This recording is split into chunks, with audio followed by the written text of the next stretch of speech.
Bem-vindo ao nosso curso de Introdução a Sistemas de Controle, parte da disciplina de Engenharia de Controle, oferecida pelo Departamento de Engenharia Eletrônica da UFMG. Nesse vídeo, nós vamos discutir alguns conceitos básicos que serão muito importantes ao longo do semestre. O nosso curso trata do controle de sistemas dinâmicos. E então é importante a gente entender, o que são sistemas, por que eles são dinâmicos e o que significa controlá-los. Para nós, um sistema será uma parte do universo que nós escolhemos para estudar, para investigar e, mais apropriadamente, para controlar. O sistema, então, é essa parte do universo isolada para estudo, que conta com variáveis de entrada, variáveis de saída e variáveis internas que são necessárias à descrição matemática do sistema. As variáveis de entrada de um sistema são sinais externos a ele, são aquelas informações, sinais, que não podem ser arbitrados pelo sistema. São agentes externos que agem sobre o sistema, que produzem as entradas, aqui marcadas com a letra U. E as variáveis de saída do sistema, aqui marcadas com a letra Y, são aquelas variáveis que nos interessam sobre o sistema. O que é um sistema dinâmico? Um sistema dinâmico é aquele que evolui com o tempo, não apenas porque os sinais externos trazidos por outros agentes exógenos, ao sistema, ou seja, não apenas porque as entradas variam ao longo do tempo, a saída do sistema varia também. Um sistema é dito dinâmico se as suas variáveis, o valor de suas variáveis, incluindo as suas variáveis internas e as suas variáveis de saída, depende do que aconteceu no passado. Ou seja, dizemos que um sistema dinâmico é um sistema com memória. Não basta conhecermos os valores instantâneos dos sinais de entrada para conhecermos os valores atuais, presentes, das saídas, no caso de um sistema dinâmico. Nós precisamos conhecer também o que aconteceu antes. O que aconteceu antes influencia o que está acontecendo agora. E essa é que é a memória do sistema. Um exemplo que está dado aqui na transparência é o exemplo de uma panela com água sendo aquecida no fogão. Para esse caso, imaginem que se eu quiser determinar o valor da temperatura num dado instante de tempo, não basta que eu conheça a vazão de gás que está sendo usada para aquecer a panela naquele momento. Eu preciso saber como estava, a temperatura da água no interior dessa panela antes desse instante de tempo. Será que essa água antes estava muito fria? Será que ela estava a temperatura ambiente? Será que ela estava muito quente? Então, o que aconteceu antes daquele instante que eu estou olhando também é importante para se conseguir determinar o valor da variável de saída e das variáveis internas do meu sistema. E o que significa controlar essa parte isolada do universo que evolui ao longo do tempo e que tem memória? Ou seja, o que significa controlar um sistema dinâmico? Controlar para nós significará atuar sobre o sistema dinâmico através dessas entradas, desses sinais exógenos. Algumas delas nós vamos poder manipular, nós chamaremos essas entradas de entradas manipuláveis ou entradas manipuladas, e através desses sinais externos nós influenciaremos o comportamento dinâmico, a mudança do comportamento do sistema ao longo do tempo, para que ele faça o que a gente quer que ele faça, para que ele se comporte de uma forma mais apropriada. Por exemplo, suponham que o meu sistema é um forno de padaria. O forno de padaria, ele tem como sinais externos a ele que determinam o seu comportamento a vazão de gás usada no queimador do forno, a temperatura ambiente e o fato de a porta do forno estar aberta ou não. Então a gente pode imaginar pelo menos essas três entradas, esses três sinais exógenos que vão influenciar na evolução temporal da temperatura no interior do forno. A temperatura no interior do forno é alguma coisa que eu gostaria de controlar, para, por exemplo, fazer com que essa temperatura fique num valor adequado para assar o pão. Vejam que dentre essas três entradas, a vazão de gás para o queimador, a temperatura ambiente e a porta aberta ou não do forno, uma delas eu posso manipular, que é a vazão de gás para o queimador.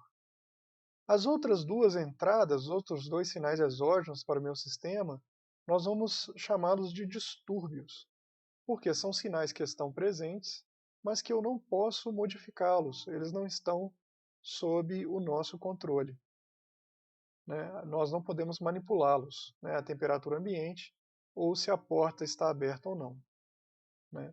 Então a ideia de controlar é, usando a variável que eu posso manipular, que é a vazão de gás para o queimador, eu posso querer fazer com que a temperatura do forno alcance o seu valor final muito mais rapidamente. Isso é uma modificação do comportamento natural do forno, que seria de, para uma dada vazão de gás constante, levar um certo período de tempo, de digamos 1 hora, para chegar à temperatura final. Aumentando, né, a vazão de gás no início do processo e depois reduzindo essa vazão ao final, nós conseguimos fazer com que a temperatura chegue ao valor desejado muito mais rapidamente. Então, controlar é modificar o comportamento natural do sistema para que ele funcione de forma otimizada. Dentre as possíveis, né, otimizações, vamos dizer assim, ou aprimoramentos no comportamento natural do sistema, nós temos essa lista, né? Isso aqui não é uma lista exaustiva, mas lista de pontos frequentemente considerados, né? Então, por exemplo, no caso do forno, né, fazer com que a variável de saída atinja um valor pré-estabelecido, né? Então, eu posso querer que a temperatura no interior do forno seja igual à temperatura ideal para assar um pão de queijo, por exemplo, que talvez fosse uma temperatura diferente para assar um pão de sal, né? Eu posso acelerar a velocidade com que a temperatura no interior do forno alcança esse valor, né? E como eu já tinha dado como exemplo. E uma coisa muito importante também, eu posso fazer com que a temperatura no interior do forno permaneça aproximadamente constante, a despeito do fato de a porta do forno ser aberta vez ou outra, né? Ou de a temperatura ambiente estar muito superior a um dia é, médio, né? Ou muito inferior, né? Um dia muito frio, um dia muito quente, né?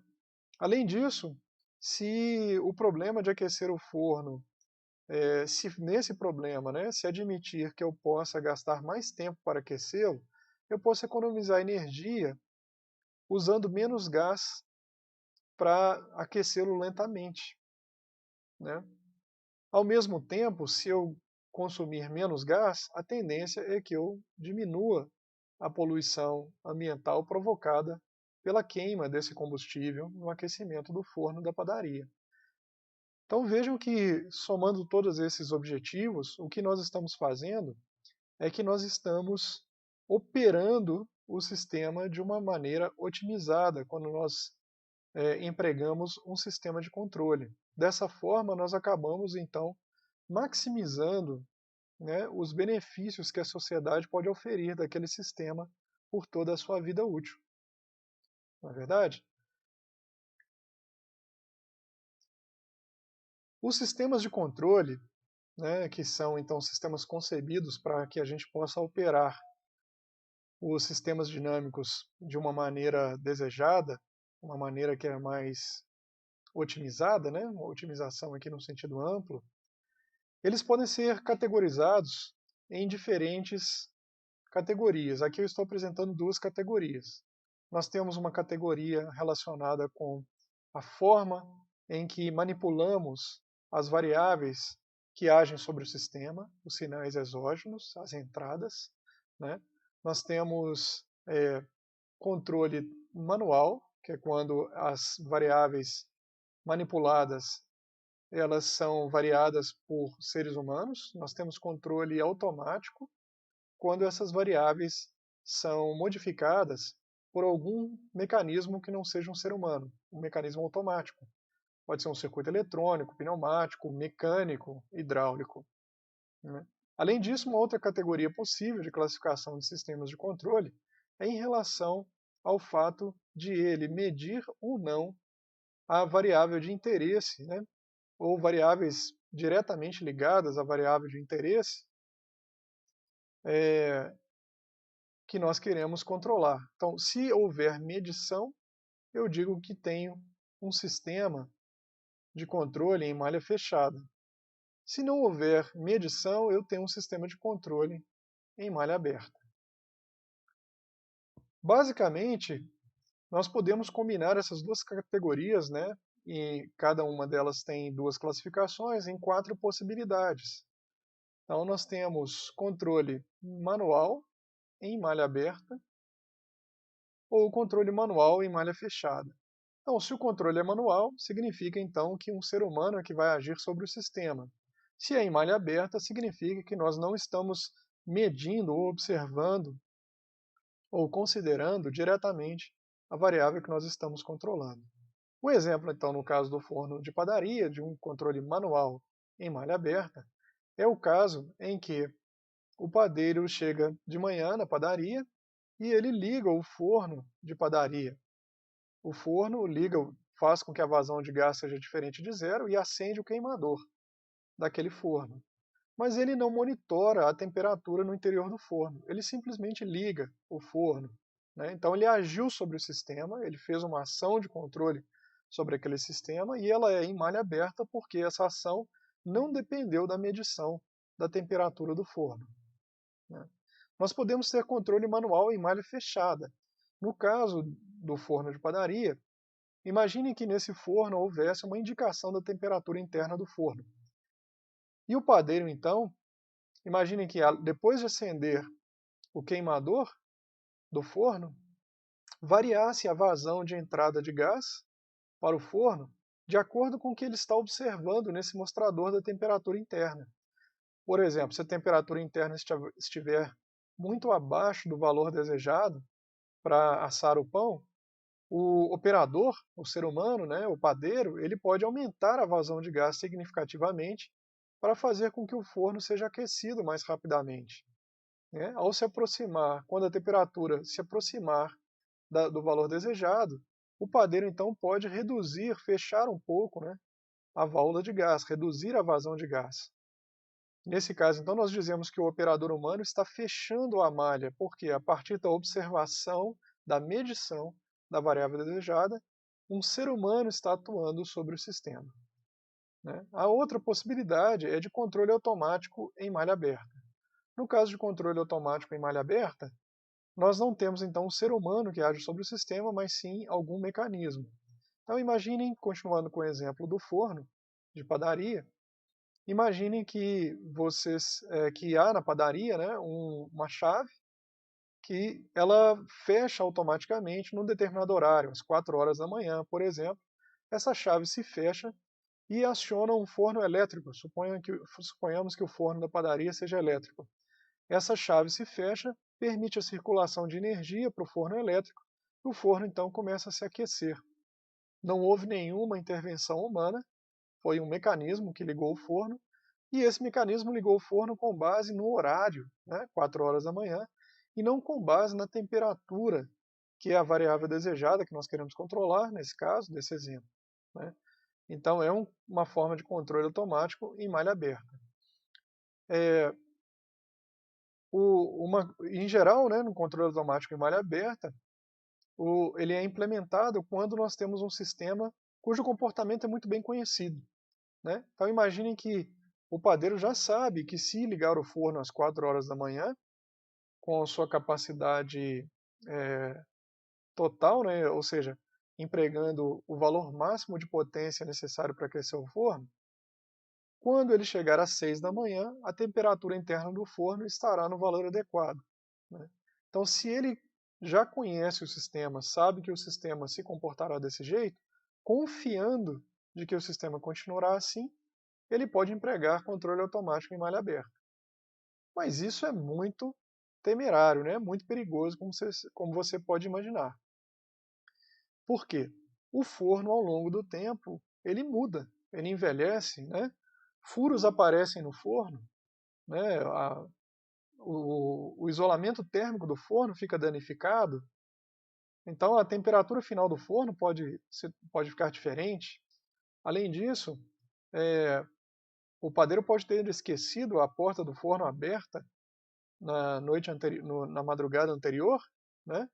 E então a temperatura final não será a temperatura desejada. Como não há uma medição da variável de interesse diretamente, que é a temperatura desejada, as influências dessas imperfeições ou distúrbios, elas não podem ser mitigadas, né? Esse é o problema do controle automático em malha aberta. E o que nós vamos realmente investigar com mais profundidade, é realmente o nosso alvo nesse curso, é o controle automático em malha fechada. No controle automático em malha fechada, nós temos então um mecanismo que manipula as entradas que são passíveis de serem manipuladas, né? No caso do forno de padaria, seria abertura e fechamento de uma válvula de gás, a partir do conhecimento da temperatura, do valor da variável desejada em comparação com a referência, né? Um valor de referência que eu quero atingir, por exemplo. Então, no caso do forno de padaria, medindo a temperatura interna do forno usando o medidor de temperatura, eu posso comparar esse valor com o valor desejado de temperatura final e abrir ou fechar a válvula de gás, variando então a vazão de combustível para o queimador desse forno, né? A vantagem do controle automático em malha fechada é que agora, se há distúrbios ou há imperfeições em relação ao comportamento do forno, por exemplo, se o forno envelheceu e ficou diferente, como eu tenho controle em malha fechada, a tendência é que eu consiga compensar essas imperfeições e esses distúrbios. E essa que é a mágica do controle em malha fechada, né? Mas nem tudo são flores. Controle em malha fechada tem uma desvantagem, né? Ou pelo menos a gente precisa ficar muito atento a uma coisa muito importante no controle automático em malha fechada, que é o problema da instabilidade.